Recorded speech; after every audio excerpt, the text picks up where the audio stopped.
Now it's time to discuss why it's important to have checkbook control. When self-directing, your two structural options are checkbook and custodial control. And very quickly, if you've ever seen a presentation on self-directed IRAs or 401ks, there's a virtual guarantee that it was done by a custodian. The education is legitimate and they provide great info. But I want to point out that these presentations are done strictly for the purposes of giving you enough information to drum up business, but not enough to let you know that you have options when structuring your account. Luckily, you found a video that will uncover all the good and the bad of both account types. And also, as much as a custodian might tell you that they have your back, I need to stress they're not fiduciaries. This means they're not required by law to have your best financial interest in mind. They can and will run up fees that are adverse to the success of your retirement account. Custodians aren't obligated to provide you with investment advice. You can't fully rely on them for help on current deals to make sure you're staying compliant with the IRS. They may bill themselves as the safe option within the self-directed space, but in reality, they aren't. So to avoid this conundrum, I suggest using a self-directed retirement account with checkbook control. Now, let's talk about what this means. To start, we'll connect you with a service provider who will take care of the process for you. We'll get to the full structure in a bit, but just know that they'll set up your custodial account as well as establish an LLC. This allows for a two-pronged approach: service provider and advisor.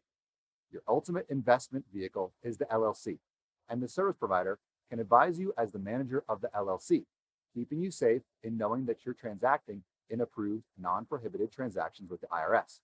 This keeps your money safe. So let's take a look at the two steps in setting up these two account types. On the left, we have custodial control. The first step is moving the money to the custodian itself. Once we've opened the account, you're now free to go find an investment that suits you. When you do, you'll fill out paperwork detailing the investment and send it to the custodian. It's at this point that the custodians will advertise their services to approve your deal. They pitch it as though they have your back and are making sure you're not involved in a deal that is prohibited by the IRS. In reality, this step is to make sure that as your custodian, they are simply dotting their I's and crossing their T's.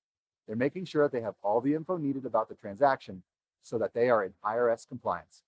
At the end of the day, any protection a custodian might actually offer is just an indirect coincidence of asking for more info from you. Again, they are not a fiduciary. And what happens in return for asking for all of this info? They charge you, and the fee is not an insubstantial amount. We'll get to that in a second. But finally, we have the last step, which is our approval.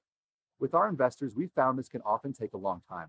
So long, in fact, we've seen folks nearly lose their opportunity to invest before a deal has even closed. When investing passively, there is a fund's due date. All funds must be in by this date.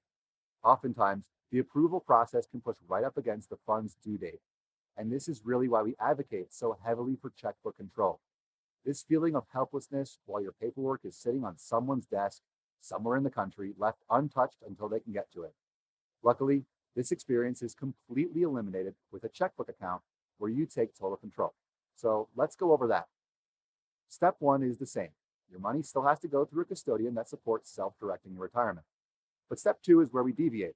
This is when we direct the custodian to invest in the new LLC our service provider has established. And because your service provider has an exclusive relationship with this custodian, the paperwork and action needed are put into motion immediately. This entire process can take as little as 2 weeks. After the LLC is funded, we'll open up a business checking account. Personally, I have used Solera National Bank, who specializes in self-directed retirement related banking. Honestly, most service providers use them and they have a good hold on the market and its processes. So I would highly suggest their services. Once your checking account is open, that's pretty much it. Now you just go out, find an investment that you like, vetting your potential opportunities. If you're ever concerned, you can always go back to the service provider who helped you open the account and run the investment by them to make sure it's an allowable transaction. And now that you've found the deal that you want to invest in, all you need to do is wire your funds. With Solera, I go into my online account, I put in a wire transfer request, and within a couple of hours, the bank calls me to confirm all the details. And it's as simple as that.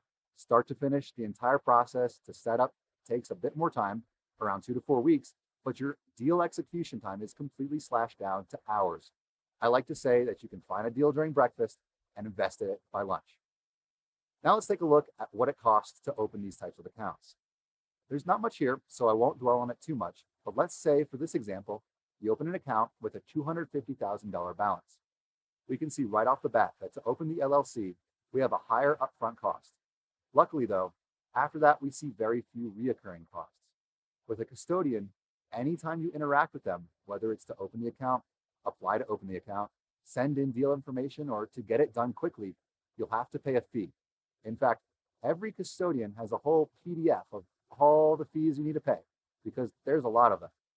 And if you invest all of your money and it's not currently held at the custodian, they'll still charge you as if it were.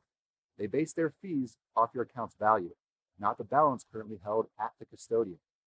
With a checkbook account, you just pay the $125 to the custodian for some annual paperwork and $10 to the state for LLC renewal fees. And this covers just the first deal. Let's say you make a second investment in the second year that your account is open. With a custodial account, every time you invest in a new deal, it's another $375 just for the pleasure of doing business. With a checkbook account, it's $25. You just pay a wire fee. This means that in year two, at a custodian, you've racked up a bill of $1,150, which brings your total costs way up. With a checkbook account, you just had to pay $150. Hopefully, this shows how cost-effective a checkbook account can be for the life of your retirement account. And if you already have a custodial account and are shocked when you see all the fees stacked up all together, don't worry. You can easily transfer any assets into a checkbook account and reduce your annual bill. Now we've established why checkbook control is ideal, let's take a look visually at how your checkbook account will work. For an IRA, it all starts with you. First, you'll open a self-directed IRA at your new custodian. Once that's established, you'll transfer your current retirement account over from your previous custodian. Once that account is held at the new custodian, you can continue contributing to your new account just as you have in the past. While this was happening, your service provider was establishing an LLC for your IRA. Once that's finalized, your new self-directed IRA will buy 100% of the shares of this LLC, meaning that the LLC is really the only direct investment that the IRA will be making. At this point, it's simple. You now have checkbook control and can directly manage the IRA's LLC by opening up a checking account at a bank. From here, you'll go out and find investments, and all expenses and income will flow directly through the IRA LLC. With a solo 401k, the layout's even simpler. Because you run a business, you'll be the sponsor to your own plan, just like a typical 401k, except that you're the employer. You'll start by establishing a new solo 401k plan, which you'll then fund by rolling over old retirement accounts. Additionally, your business can make contributions to the solo 401k account to continue growing the account's balance. From there, you can take distributions from the account if you're old enough, and you can even make use of a 401k loan. At this point, the solo 401k will have its own checking account and you'll automatically have direct checkbook control of your investments. From there, expenses and income will flow directly back into the solo 401k. You may notice that the solo 401k does not require a legal entity like an LLC to operate. Instead, it just requires the plan itself. You can always route your retirement funds through a holding company if you'd like, or really any legal structure that you might prefer to invest with if you're interested in a bit more asset protection. But that's a personal decision and not necessary to the initial structure. So that's all I have for you. I'll be honest. I hope I convinced you. My family and I use Checkbook Control for all 8 of our accounts. They're incredibly easy to operate, and I think you'll find them to be a good fit too.